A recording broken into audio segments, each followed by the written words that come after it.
with Andrew Broussard watercolors. I had some pictures I took the other day of myself, and it just seemed like the lighting was a little bit right, so I took them and I wanted to just do a little bit of self-portrait practice with it. So I don't know if it's going to come out good, bad, ugly, but I figured it'd be interesting. It's marking the top of the head and the bottom of the chin, even though the chin obviously isn't visible. And then the eye line, the eyes will be somewhere in the middle of these two. And then I'll start placing everything around. So here I got a platinum desk pen. And this one I just filled with Noodlers Lexington gray, which pretty cool ink. I like it. It's a nice gray. It's part of their bulletproof line, which is light fast and has a lot of good properties. I believe it's waterproof and whatnot. And I usually keep a couple pens inked with the Lexington gray. And then I also have some pens with the Noodlers Heart of Darkness, which is also light fast. So this is kind of the hairline right here. I'm just kind of marking everything to kind of get an idea of where everything's going to sit. Decided to use this combination of colors, the black and the gray, just to see if I could get to the point where there is some slight tonal experimentation. I've been doing a lot of portrait painting practice, but I haven't uploaded any of it.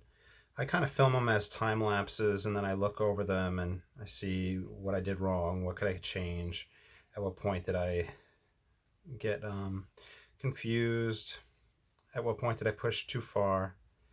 So I've been doing that mainly, but like I said, I haven't been uploading them. And one of the things that I've been having issues with, and this is the cheek line for the beard and the hair. One of the things I've been having issues with is just the planes of the face.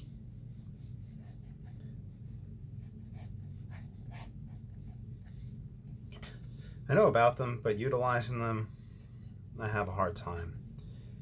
And I've been doing the portrait studies in gouache and in oil, and sometimes there's the tonality, then there's the just the difficulty of warm and cool colors and not sure what to use. I've been following this gentleman, Upari Artist, on YouTube.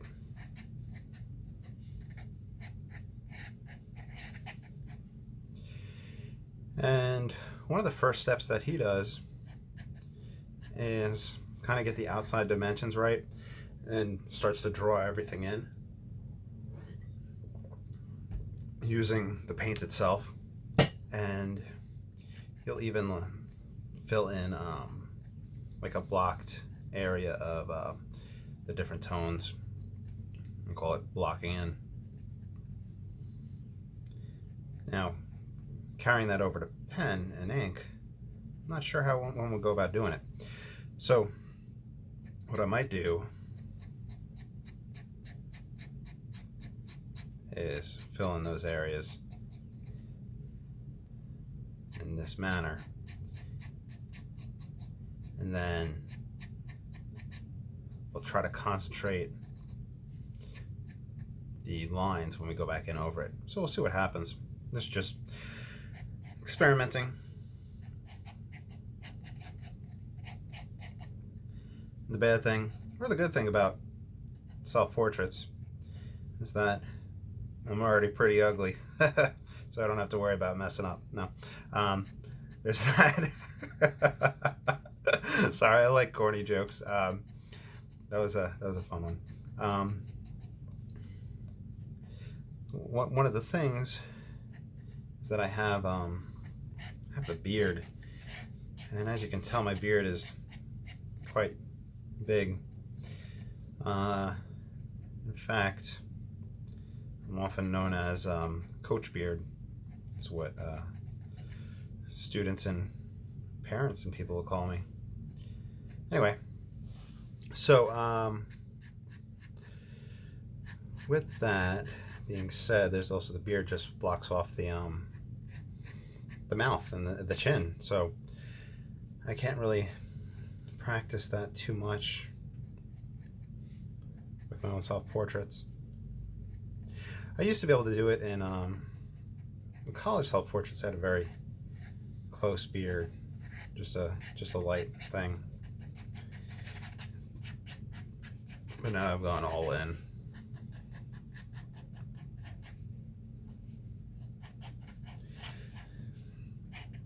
So it's mainly just getting the shapes. One thing I like to do, and it probably drives her crazy, I do the time lapse or a painting or something like that. And then the one person that does get to see it is my fiance, and she was probably busy doing something else. But I'll be like, hey, come check this out. Check out this time lapse, and say, what do you think? What parts can I work on, etc., etc. And I think I've gotten her to the point where she can be pretty brutal, but it's good. I think it's really helpful because you need that honest criticism, and you need that feedback. And she pointed out things that I didn't know, things that she had learned when she took art classes in school. She had pointed out something interesting about the nose and the parts of the eye, and it's something I have to ask her to explain again. There's something with the edge of the nose, and I think here, and the angle and the peak, and I think it went through the center of the eye right there. I think it went through, let's say, okay, this is it. It goes through the center, and I think it goes to the peak. And then there was something with the edge of the eyebrow and maybe the edge of the eye. And she said that it's something that women do when they are drawing in their eyebrows. So that's something I didn't know about, or maybe I'd forgotten and have no recollection of. But yeah, so it's kind of cool. And she does help point out whenever I go too narrow with my face. I think my face is rounder. Or if I did, I think there's a video I have uploaded of a side portrait. Not quite a side, let's say it's like head turned to the side. And she had pointed out that the depth of the head wasn't there from front to back. So all those self-criticisms and like honest criticisms from somebody really helps me out quite a bit. And we are often our biggest critics, but it is helpful to have somebody else that will give you honest feedback.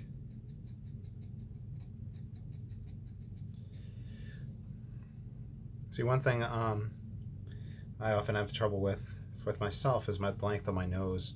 My nose should have been up higher in this region, and using pen, I don't think I can quite fix that. So my initial layout was off, and that's something that I know I always make a mistake on. It's something I need to start really watching out for.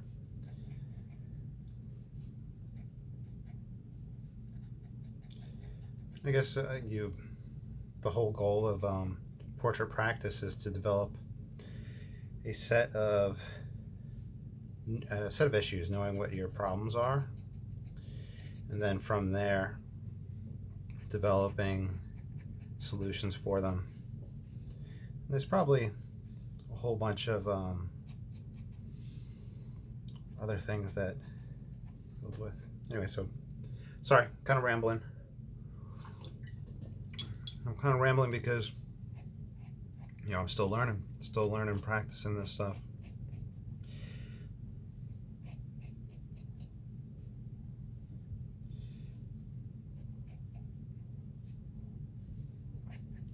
And this is, like I said, the Lexington Gray. And I'll probably wind up moving over to the Noodlers Heart of Darkness for some darker colors. I have, like I said, a few pens inked up, but I don't think I'm going to mess with any of the other ones.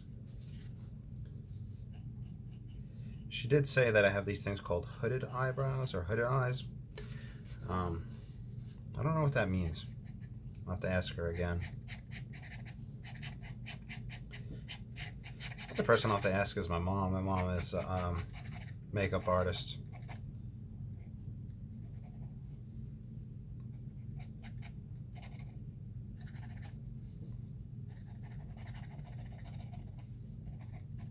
These desk pens are nice for fine lines. As you can hear, there's a little bit of scratchiness to them, but I really don't have issues with them. This paper has some texture to it, so it does pull up a little bit.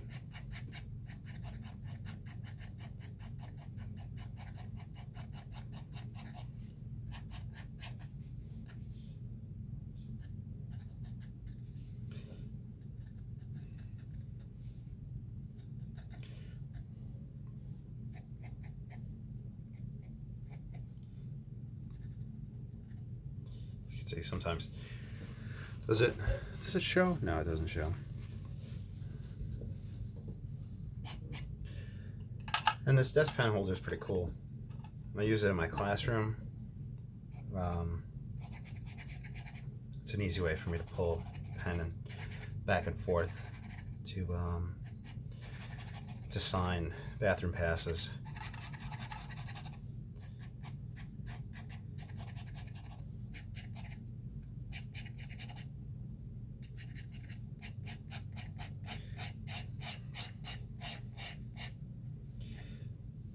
My chin was right about here, my shoulders, so here's my mouth, here's the lower part of the mouth.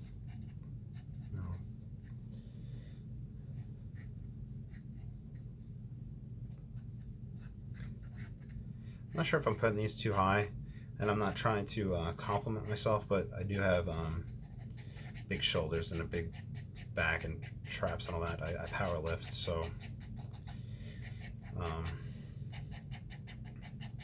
like I said, not trying to throw compliments.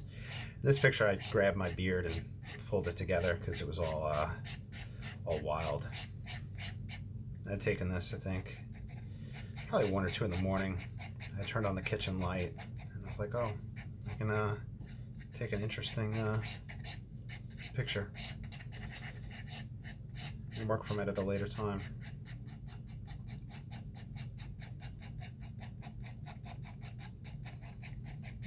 So this is the Noodler's Heart of Darkness. So it's darker, it's a black, over that Lexington Gray. So a little bit of variety is what I was trying to achieve.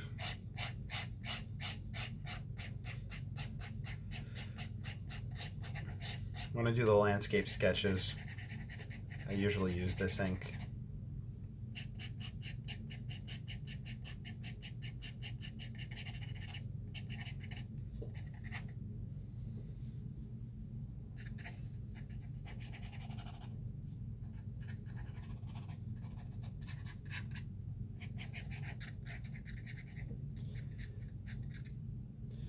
You can achieve a lightness with fountain pens.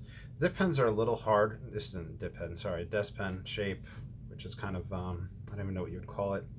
It's a little hard for me to do that, but if I grab, just to demonstrate how I'd use it if I had a regular fountain pen or pen. This is Noodler's Heart of Darkness.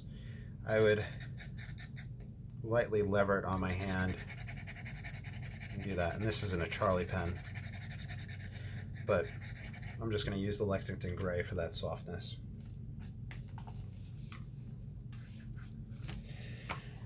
I really like fountain pens.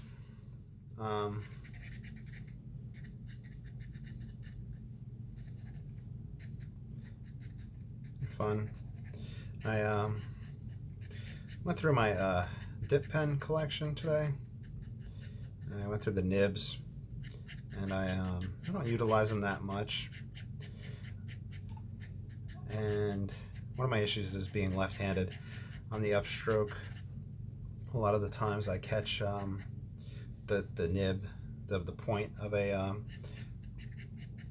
dip pen, but I don't have like the softest approach yet. But anyway, so I went through them and I put them in a potato for 15 minutes to remove manufacturing oils. That'll help them flow better. This is the Heart of Darkness still.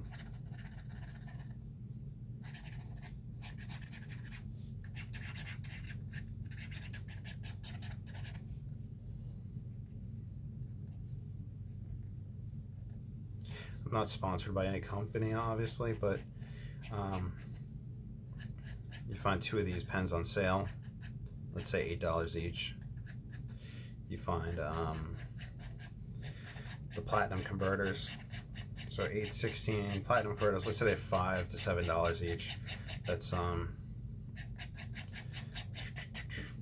let's say on the higher side, let's do 14 with that. The 8 and 8, did I say 14? It's to be 16 for that, so 16 and 14 is 30. Then the desk pen holder is about, let's say, 15. So, so is it 30 and 15, $45. And you have 2 pens, 2 converters, and a holder. These pens do come with a cartridge of platinum carbon ink, which is very, very popular with drawing artists. I have 2 bottles of that in the other room. I don't know why I don't load it up as much. The platinum carbon ink is, let's say it's $10, no, $16 a bottle if you get it cheapest, if you find it on sale or a good price on Amazon. Pen Chalet often has a good price on it. You need to order $50 worth of stuff in order to get free shipping.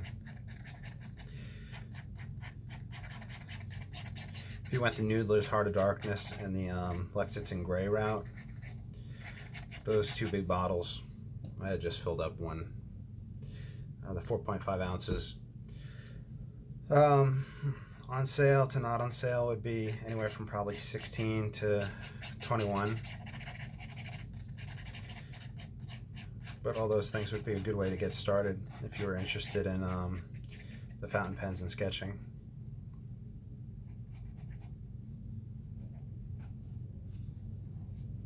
These guys come with that Charlie pen that I had showed before, and I'm a big fan of that Charlie pen, especially after using it on rough paper for a while. Well, rougher paper than Rhodia paper for sketching and whatnot. My forehead looks huge here. I'm not sure if I'm going up too high.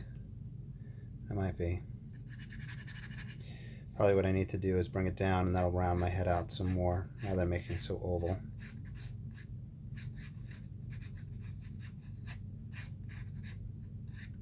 Anyway, I'm using that Charlie pen on the art paper. I think it's a Legion.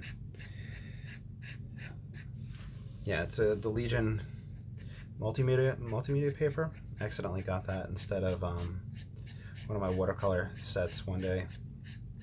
So I use that for just the landscape sketches. I also use the Legion drawing paper, which I think has a little bit of texture, but it's smoother than the other. But anyway, using a fountain pen on slightly rough paper, I think it will smooth it to your hand after a while, which is pretty cool.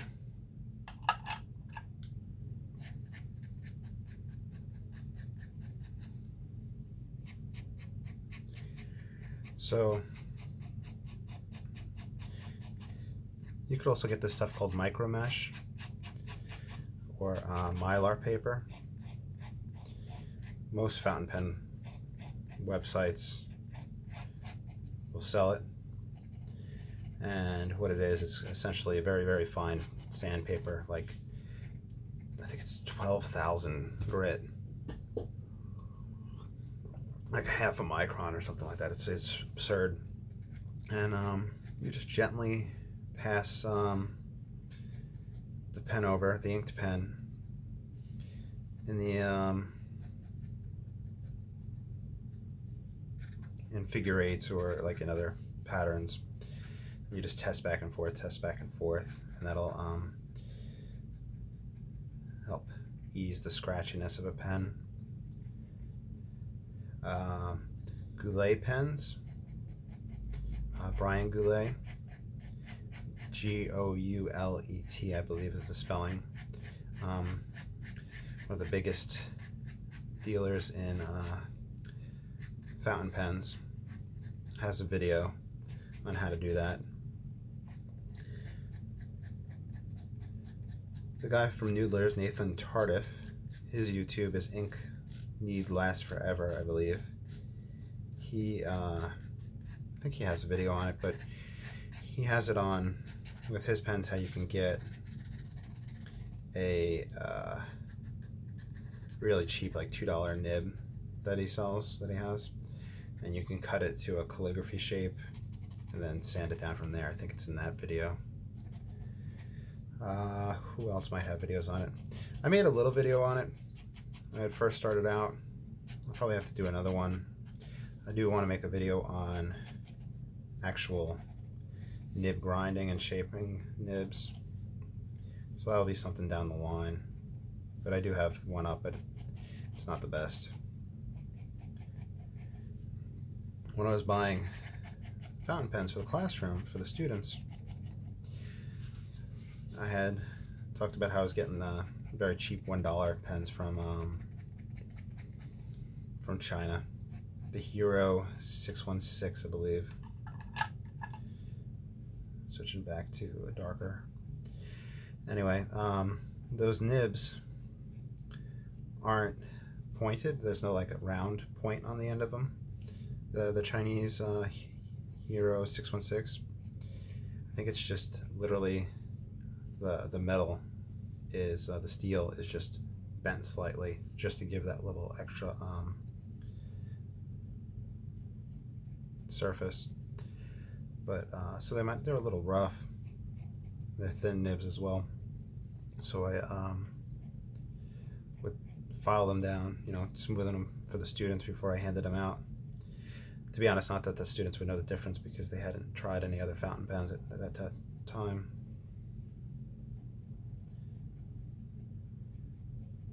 What really went over well was the Platinum Preppies. They really love those pens.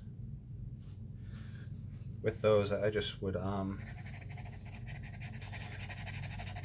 give them out to students, and somebody had sent me ink cartridges for the Platinum pens, for the Preppies, because individual converters giving out to students was expensive, since there's a proprietary converter for Platinum.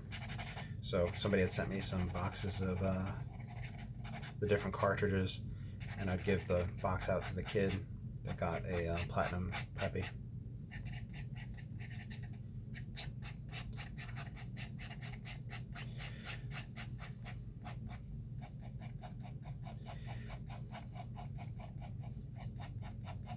I had Platinum Preppies in the beginning, a lot of them. Like I said, gave them all out to the students. That was when I first started out, where I was like, oh, I want eyedropper pens, which was really cool. That's what the Charlie pen is. And I had these bottles of ink that came with the eyedroppers, so that's the way I'd wanted to go at first. And then got into pens, got into vintage pens. So much fun. It is definitely a rabbit hole.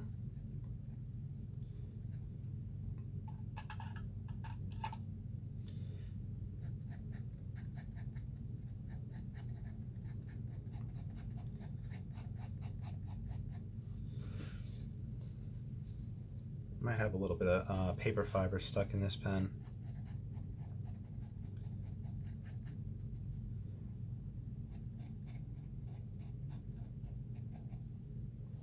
And if that is the case, I can take a little brass shim and slide it between it, or cardstock you can utilize.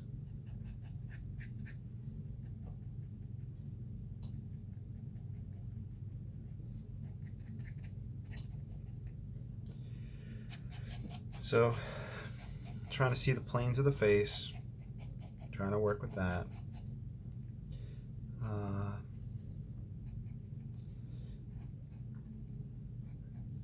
I was thinking about trying to find a, I think the library, but it's not open. I think they have a 3D printer, and that'd be pretty cool to get a planar bust printed up. I'm not sure how 3D printers work though, but yeah, they're usually very squared offish, which would be perfect. You know, find I guess you find a program instructions on it, and you just give it to the feed it into whatever computer's hooked up to the 3D printer, I guess, and then you print it out.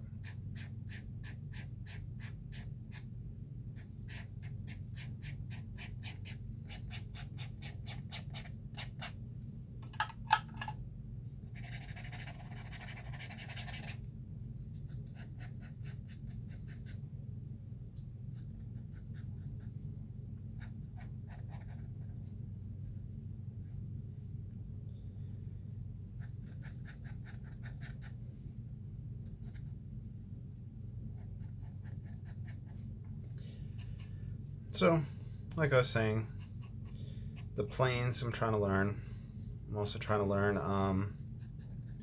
proportions, the little tricks to put them together, and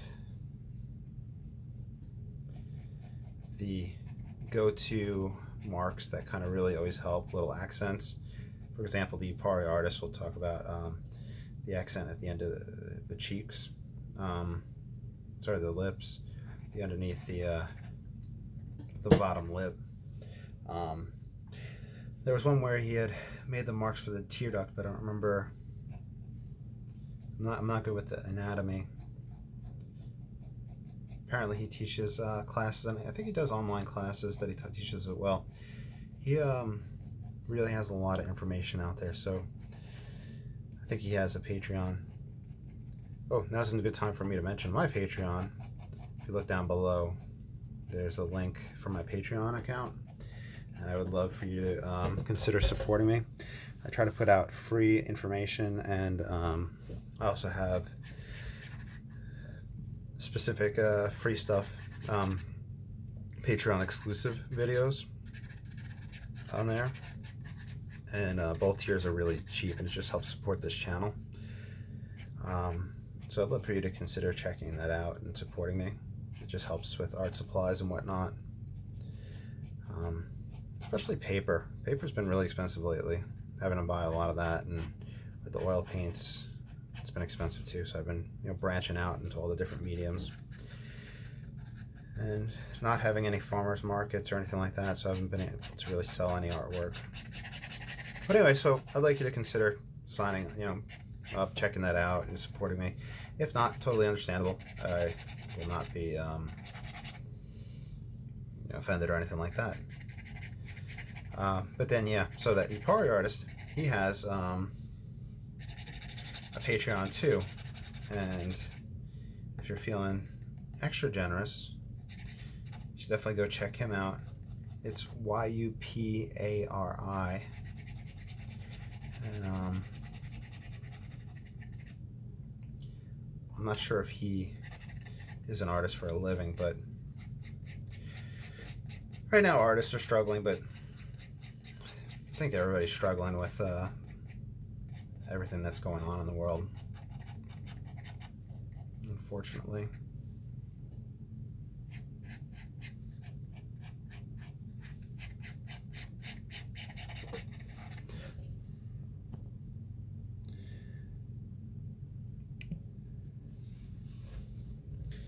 So this is the heart of darkness. So I'll try to darken up some stuff, and then I'll see if I can move over some planes a little bit.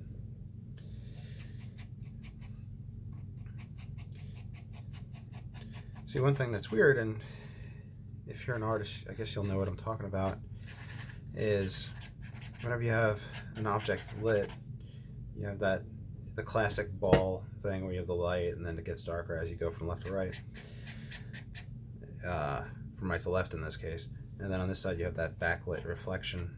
And I mean, I see it in the picture, then I'm wondering how to achieve that.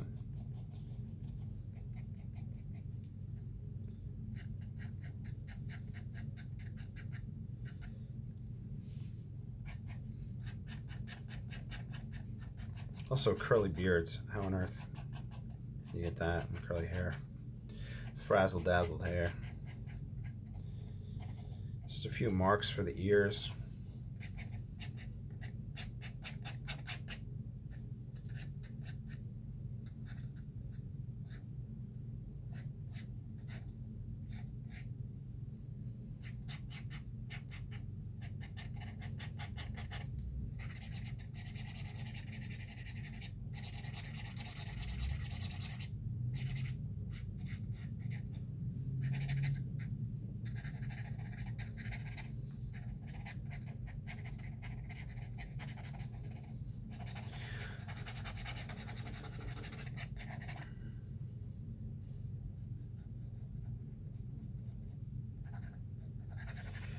One thing, unfortunately, it sounds weird. I'm grateful for the fact that I now have all this free time to do art, and I've been very active with doing landscape videos and whatnot. I wish that I had jumped on portrait stuff since the beginning of this pandemic and started practicing that then and there. But work-wise, we won't be back until August. We start the beginning of August. So the only thing that will really be happening for me this summer is, I don't even know if there'll be any farmers markets at all, but coaching powerlifting. We're gonna see when we're allowed to get that opened up, and that's a state administrative thing, them determining if we're allowed to do that or not, if it's sanitary safe, if it falls within reopening guidelines. Anyway, besides that, we won't start work up until beginning of August. So that gives me a little over 60 days to do portrait work every day. And if I do at least an hour a day, it's 60 hours. But then I can really start going overboard, and that'll be great. If I can, I don't know, let's say, hypothetically, 3 hours a day. If I could average that, 3 times 6, 180 hours of practice between sketching figures and portraits and painting figures and portraits. That would be pretty awesome.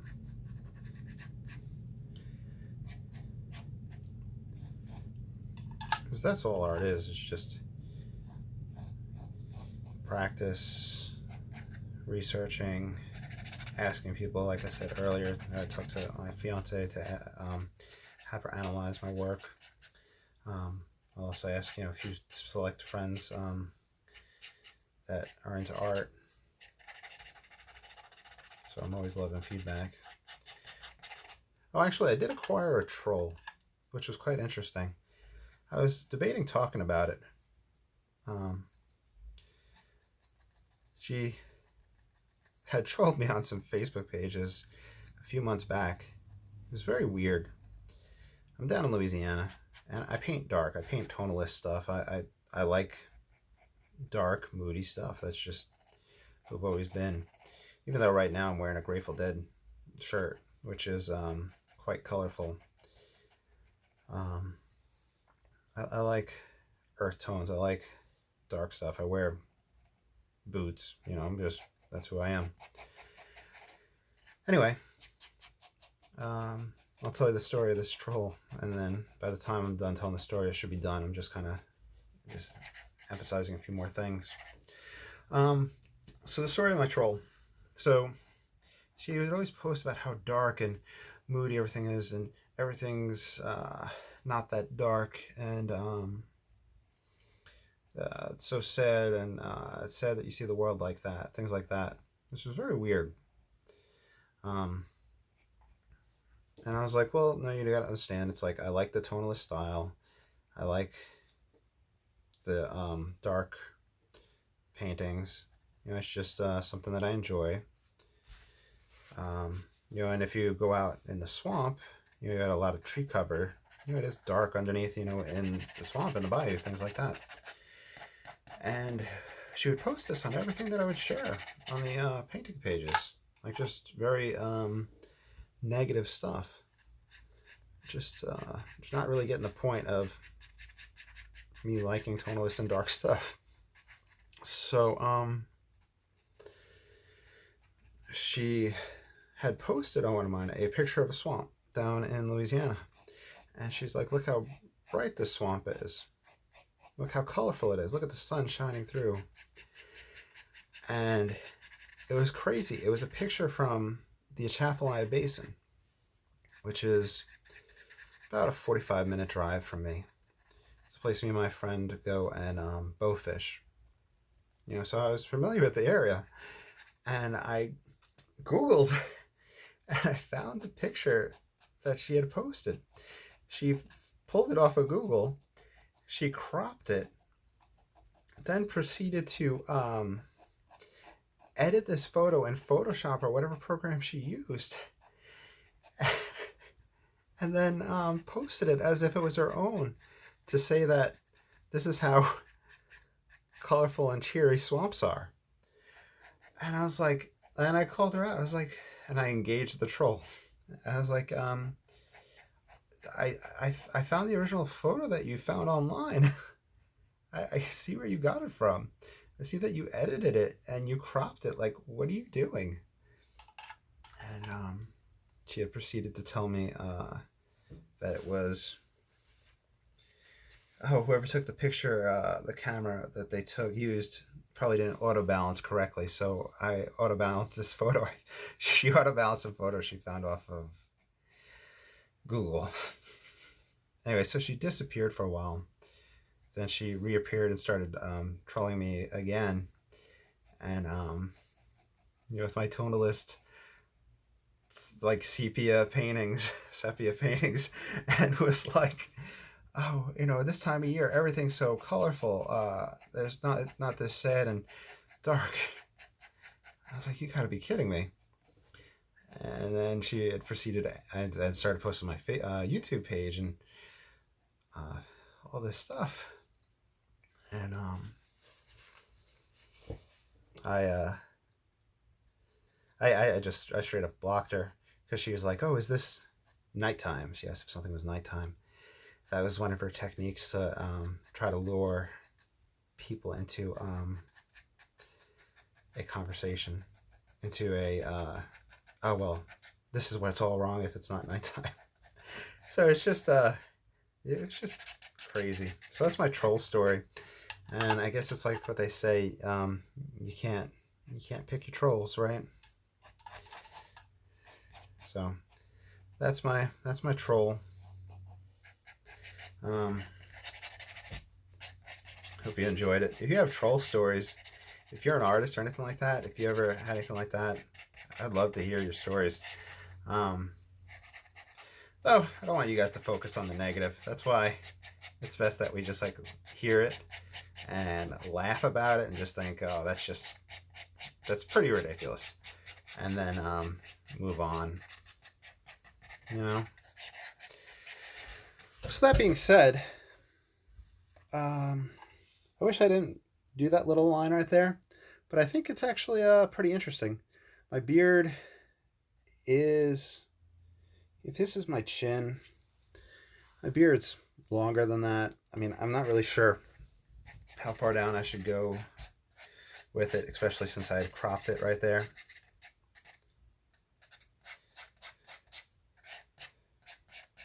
We do have the fuzziness and the curliness. But I think that might be a good way to stop. I could go into the background and do like a shadow line back there. I'm not sure. That's one thing that gives me trouble with these live videos. It doesn't tell me how long it's been going for on this platform. I could do a little hash marks for a texture in the background. Let's see. Let's do that.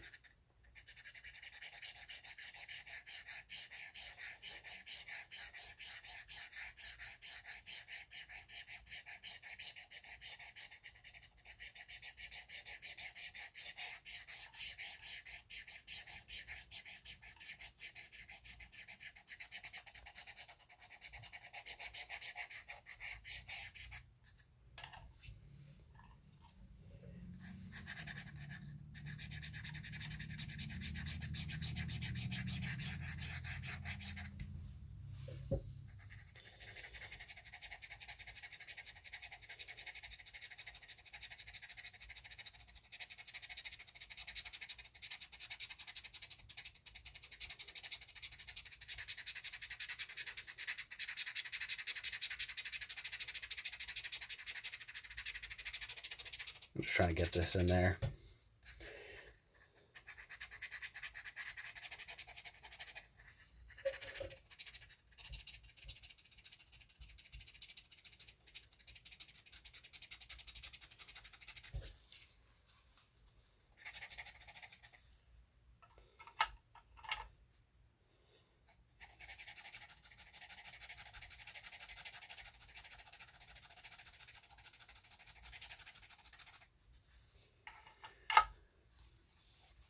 Might be easier for me to grab something with a little bit more ink flow. So this is a Noodlers Ahab. This has the hard darkness in it. It's going to have, this would be essentially like a medium point. It's a flex nib by today's standards. A little pressure, a little bit line variation. Very cool filling system. It has what they call the 308 cartridge, where it's a fill with a needle or eyedropper type cartridge. It holds a lot of ink. That's a aftermarket thing that they sell, that brand Noodlers, that fits these pens. I think we're good right there. I'll just twist it for y'all to see. And I just fill this up, and it's a lot of ink. You could actually cap it off and transport extra ones. So I'm gonna show off the film. I hope you enjoyed. Please like, subscribe, comment. If you have any questions or comments, I'd love to hear from you. I try to answer anything that people post.